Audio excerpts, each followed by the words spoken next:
At night, Gerard calls the important beastmen to his room for an important announcement. He tells them that he has found his place to die. He explains that he has asked Shin to duel him before his time is up, and the duel will take place 1 week from now. Wolf and his daughter are surprised, but the elephant and the turtle were already anticipating this because they have known Gerard for the longest time. Wolf's daughter Cor finds it hard to accept, and she gets up and asks everyone how are they so calm while talking about death. Gerard simply tells her that he has lived a long life and seen generations after generations of his friends and their families die. He says that the reason that he has lived for so long will be evident to everyone on the day of the duel, and tells Cor that she will also have to see it. She accepts his wishes, and then Gerard declares that the duel will take place in the Ralua forest, and everyone should be there to witness the greatest fight of his life. Later, Gerard looks at the moon and thinks about how when Shin disappeared, the world turned bland. He regretted not being able to fight against him, and thought that his wish would never come true. Now that it is on the verge of becoming reality, Gerard can only thank Shin for returning. From the next day, Shin follows a peaceful routine, sleeping in late, having meals with his friends, and examining some magic gauntlets. He makes his shop magically appear, much to the surprise of the beastmen, and then repairs the gauntlets with just one tap of his hammer. At night, he returns those gauntlets to Gerard, saying that he can fight his heart out now. Gerard thanks him, and then they begin chatting again. The day of their fated duel is tomorrow, and they have one last heart-to-heart before that. Gerard wants to give Shin some advice, but he hesitates saying it out loud. Shin has already figured out that it is about Rai, and Gerard tells him that he is right. He wants to know if Shin will really go to his world if he finds a way, and leave her behind. Shin thinks about his memories with Rai and then says that he will go home because that is what he has been fighting for. Gerard is a bit pained on hearing that, and says that he should not have asked such a personal question. Shin lays down and wishes there was a magic solution that could get rid of his and Rai's problems at once. They talk about how not everyone can get their happy ending, and then Gerard lays down too, telling Shin that he is looking forward to tomorrow. The next day, they head to the location of the duel. Shin asks Rai to deal with any stray attack that comes towards their direction, and she tells him to leave everything to her and fight to his heart's content. She watches Gerard saying his goodbyes too, and asks Shin to take care of him. Everyone wishes him good luck, and on the other hand, Gerard also receives the best wishes of his followers. With that, both the warriors jump off the cliff. The elephant and the turtle talk about how they have not seen Gerard so happy in a long time, and even Wolf tells his daughter to witness the dream of their first king come true. Deep inside the forest, Shin and Gerard are ready to fight. They take their stance and let out a battle cry before starting the fight. Those at the cliff can only see some distant explosions as Shin and Gerard crush the ground under their feet by clashing with each other. They keep running through the forest, creating explosions everywhere they go. Shin sends a flying slash toward Gerard, who easily dodges it mid-air, and then hits him with a heavy blow. Shin blocks it with his sword, and both of them smile at each other.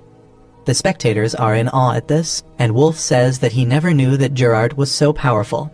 However, the old-timers and Rai know that this is just warm-up for both of them.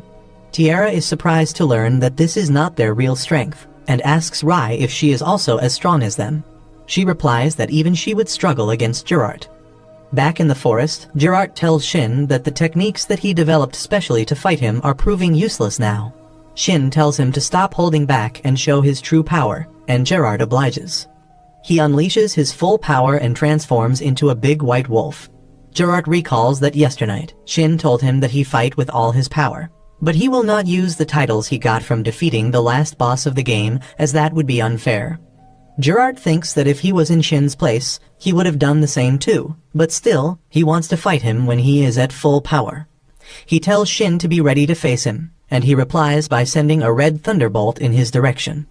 Gerard vanishes just as the thunderbolt is about to reach him, and surprises Shin by appearing behind him. He attacks him, but Shin still blocks his surprise attack and asks him if this is all he has prepared for this fight. They separate, and then Gerard decides to unleash his ultimate technique. He gathers the energy around him into his fist, and then releases it as a punch. Shin decides to take the attack head-on, and blocks it with his sword instead of dodging it. The majestic ultimate attack pushes him through the forest, but that is not all. Gerard suddenly appears behind him, and begins launching high-level martial arts techniques. Shin can only dodge the attacks, and he realizes that Gerard must have trained incredibly hard to chain the various skills he could use only one at a time earlier. He keeps getting pushed, and then Gerard blows him to the sky with a powerful skill. Shin feels guilty of holding back when Gerard is putting his everything on the line in this battle. He releases his energy and starts coating his sword with a red aura. He lifts the sword up and charges it for his ultimate attack, and that is exactly what Gerard wants. He also charges up his ultimate attack, and both of them shoot it out at the same time. Their attacks collide mid-air, creating a giant energy sphere where the opposing forces of the attacks try getting overwhelming the other. Shin and Gerard also clash with each other, and as a result of the high-intensity attacks, their weapons are destroyed. In the very next moment, Gerard appears behind Shin and launches a surprise attack on him. Shin realizes it will be dangerous, but Gerard is unable to punch him. His fist gently taps Shin's stomach, and then he begins stumbling backwards. He falls down and rests against a boulder, and then suddenly starts coughing blood, causing Shin to worry about him. Gerard's transformation comes undone, and he smiles, saying that it seems to be the end for him. Shin says that he is impressed because he got him with that last move. Gerard laughs, saying that he hasn't lived for 500 years for nothing. He is pleased that he was able to land a blow on his master, and then asks Shin if he can do something for him as a reward. Gerard knows that Shin was still hiding some of his strength, and he wants to witness it. Shin is taken aback by his words, but he still decides to fulfill his wish. He jumps back and then releases an insane amount of energy that rattles the entire forest. As Gerard witnesses the explosion of energy, he remarks that he had no idea about Shin's true power. He wishes him farewell, and Shin only tells him that they will see each other later. Shin expands his energy, and Gerard closes his eyes as he is consumed and defeated by it. Soon, Shin returns to the cliff with the unconscious Gerard on his back. Wolf and other beastmen rush to look after him, but Shin tells them to not look so sad. He reveals that Gerard managed to land a hit on a high human, and that means he is on the same level as one now. The two old-timers tell the crying girl to look at Gerard's smiling face, and say that he died without a regret. She wipes the tears off her face, saying that Gerard would laugh if he saw them like this. Shin, however, has his back towards everyone, because he cannot face them with his emotions overflowing. Soon, Gerard's funeral is held, and it starts raining. The citizens of the forest mourn him as his coffin is carried to their traditional resting place. Wolf and others transform and howl to pay their first king their last wishes, and Shin watches everything alone from a distance. At night, Rai finds him staring at the moon, and runs to embrace him after sensing the sadness he is holding within his heart. She asks him what can she do to ease his burden, and he begins crying in her embrace, saying that even though this is what Gerard wanted, it is too sad to lose a friend. A few days later, Shin, Rai and Tiara explore the market. Rai and Tiara are wearing some catgirl ears that hide their elf ears, which would otherwise attract a lot of attention. Rai says that these will help them mingle nicely with people here, and recalls that Shin used to call them cosplay items. He gets nervous at this, because he was the one who created them in the first place, but didn't know that he would get 2 cosplayers in his group. Rai blushes as she asks Shin how does she look in these ears, and he says that she looks like a furry waifu, causing her to blush even harder. She walks away to meet someone, which is another one of the NPC characters Shin had created. He met the dragonoid character Suede during Gerard's funeral by chance, and they are catching up today.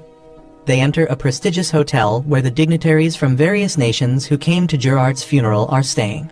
Shin asks Rai if Suede is also a monarch like Gerard, and she explains that though he was the first emperor of the Dragon Empire Kilmont, he has cut his ties with the imperial family now. Right now, Suede lives freely as the current Dragon Emperor is a very capable person. They come to Suede's quarters, where his butler asks Shin and others to wait in the waiting room while he calls his master. Wolf tells Shin that he will only escort him till here because he is busy, and leaves his daughter Quor with him. Shin and the girls are in the living room. When Suede comes there, he has an air of vanity around him, and he quickly dismisses his servant. Shin greets him, and then suddenly Suede falls to his knees, expressing his delight on seeing that his master has finally returned. He swears to serve Shin again, who realizes that Suede's character was like this. He gets embarrassed and says that they should take it easy because they are meeting after so long. Suede is not sure about that, but when Rai tells him that it is okay, he decides to accept his master's command. He gets up and says that he will also be relaxed around Shin from now on. But first, he asks Rai why is she wearing the cat ears and tail. She replies that it is to suit Shin's taste, and he requests her to not give him the wrong idea. They sit down to talk after that, and discuss how Gerard died like a proud warrior. After that, Swade asks him does he plan to do now, and Shin replies that he will go to the sacred place to research. Swade says that he will also join him after he goes to Kilmont and returns, and Shin likes the idea of partying up with him again. Shin decides to leave with that, but then he suddenly recalls something.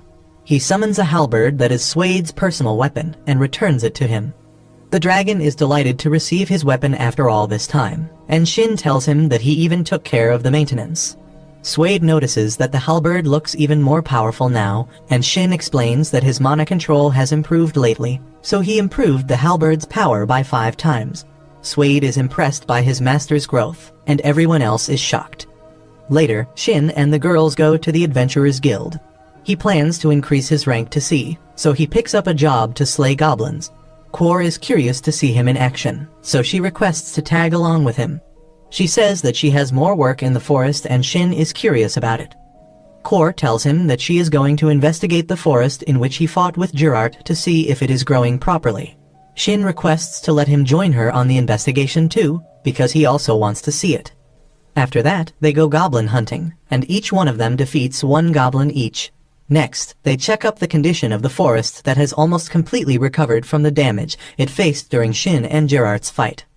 Kor tells everyone that they have to examine the growth of trees and also gather any new herb they see in the area. Later, Shin returns to the guild to submit proof of completing his job, and the receptionist tells him that she also has a message for him. It is from Barlux, the guild master of the previous city, and Shin seems to remember him. The message tells him that he has been summoned to the royal palace immediately, and Tiara asks him if he has anything to do with a royal family. Shin doesn't think so, but then he recalls that he sent the giant sword of the skeleton monster flying on the first day that landed in the palace. He realizes that he must take care of this matter quickly, and Rai and Tiara are ready to join him. Kor says that she cannot leave the country, but Shin tells her to not stress about it. He then asks her when is her dad free, because he has something to give him. At night, Kor leads Shin to Wolf's room, where he gives him Gerard's gauntlets. Wolf is astonished to see them, because they were destroyed in the duel. Shin tells him that he created them in the first place, so he could easily repair them too. He adds that Gerard wanted them to be passed on to Wolf after his death, so he has already changed the owner settings of the gauntlets too. Wolf is taken aback by this last gift of his mentor, and Shin asks him to try the gauntlets. He wears them and feels the power overflowing.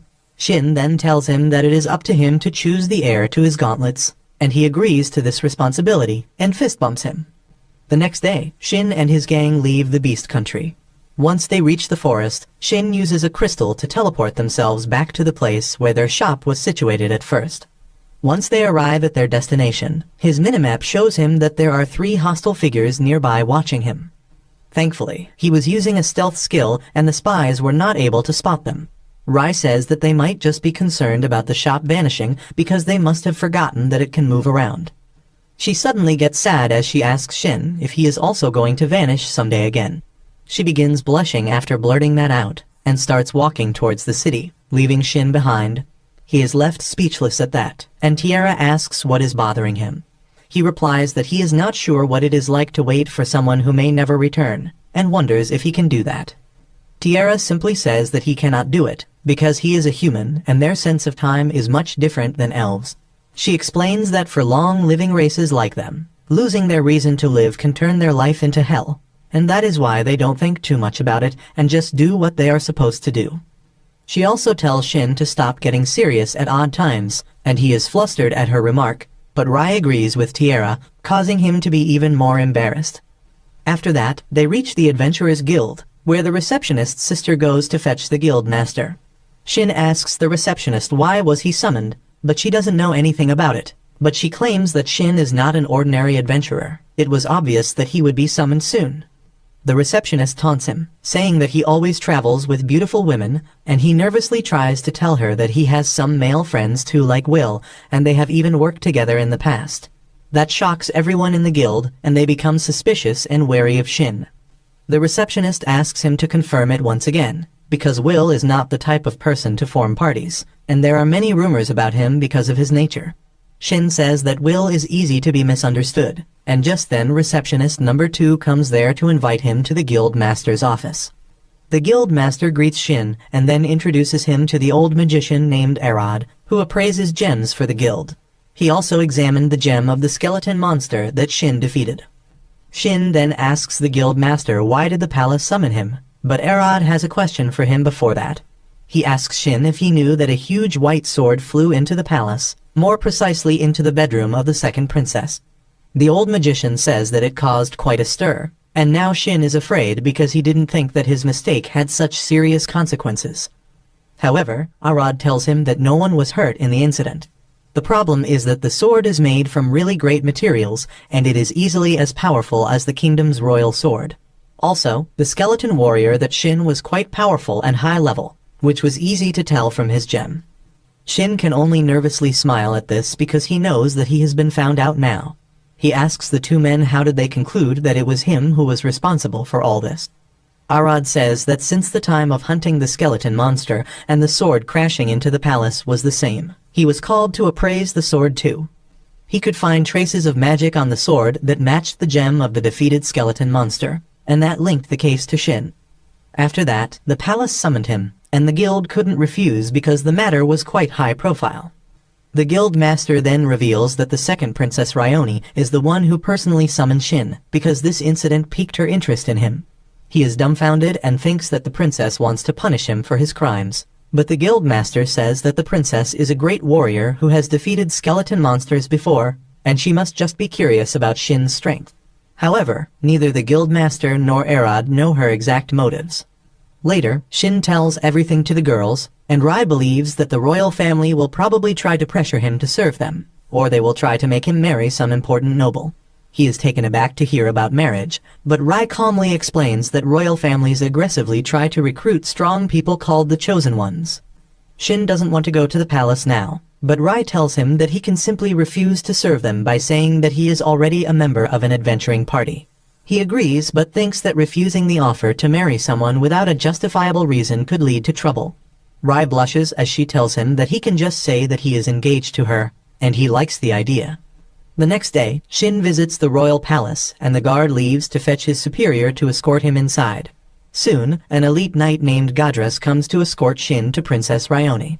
Shin reads that he is level 188, and thinks that he must be one of the strongest people in the country. Soon, they reach the room of Ryoni, who is eagerly waiting for Shin. She welcomes him and introduces herself, and then Shin does the same. Ryoni tells him that she doesn't like formality, so she asks him to call her by her name directly. He is already perplexed, and then asks the princess why was he summoned. The princess first takes out the large sword and shows it to Shin, who admits that the skeleton monster he defeated was wielding it. He tries mixing small lies with truths to ensure that his true strength is not revealed, but that is not enough. The princess believes that Shin is a chosen one because he suddenly distinguished himself, and she has called more people like him before. She says that some of them turned out to be assassins, but he seems safe going by her instinct.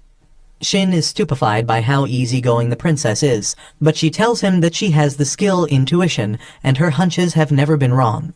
Shin is not so sure about that, but then Gadras tells him that he has a letter of recommendation from Rai's shop, which was the biggest reason they trust that he is not an assassin. With that, Shin asks her to get down to business and Ryoni gets up to tell him the reason she called him here. Inside his heart, he wishes it to be about marriage, but turns out that the princess wants him to fight her, and Shin is astonished once again.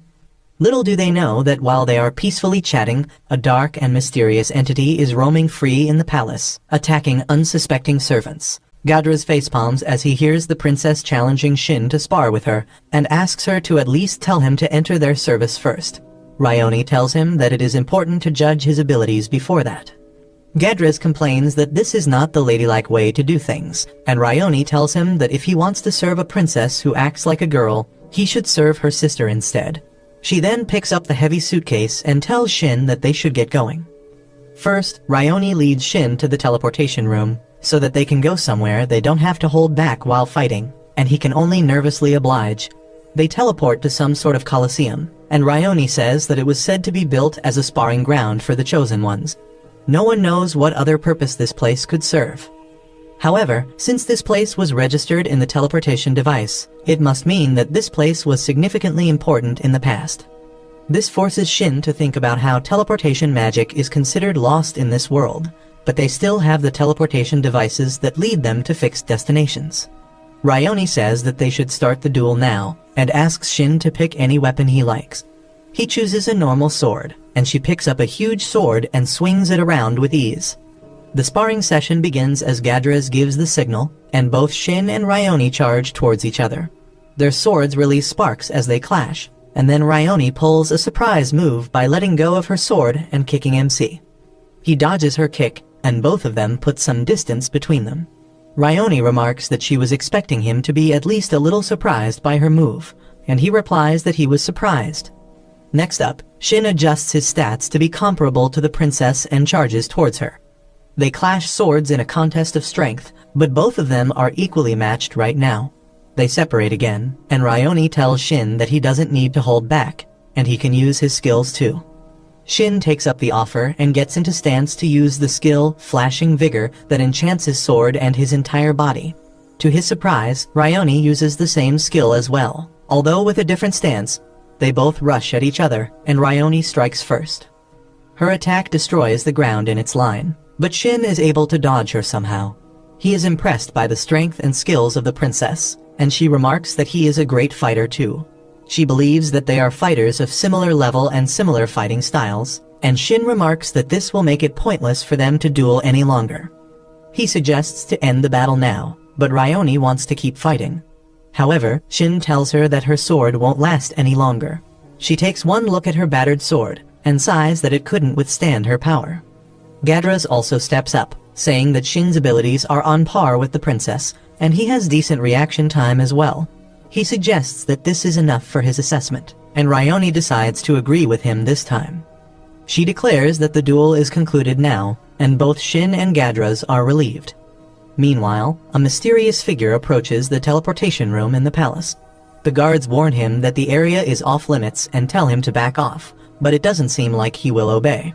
In the sparring arena, Ryoni asks Shin if he will be interested in joining her team. He apologizes because he can't take up her offer because he prefers the free life of an adventurer. Ryoni is surprisingly understanding and asks him to tell her if he ever changes his mind. Shin then asks her why is she not using the rare sword from the skeleton monster, and Ryoni tells him that in their kingdom, it is a custom that a man must give a woman a sword when he proposes to her. Initially, the woman could use that sword to slice him down if he was ever cheating, but it is just formality nowadays. She then says that she considers this sword that crashed into her bedroom a gift from Shin, and he curiously asks her if this means he proposed to her. Shin is taken aback and tries to explain that it was just a mere coincidence, and Ryoni laughs it away, saying that she isn't considering it anything more than that. However, Gadras informs Shin that many people are plotting to use this incident to try him as a criminal, and then force him to work for the kingdom as a way to reduce his punishment. Shin realizes that this doesn't sound so far-fetched, but Ryoni has a solution for that. She says that they can present the sword as a tribute to her from Shin.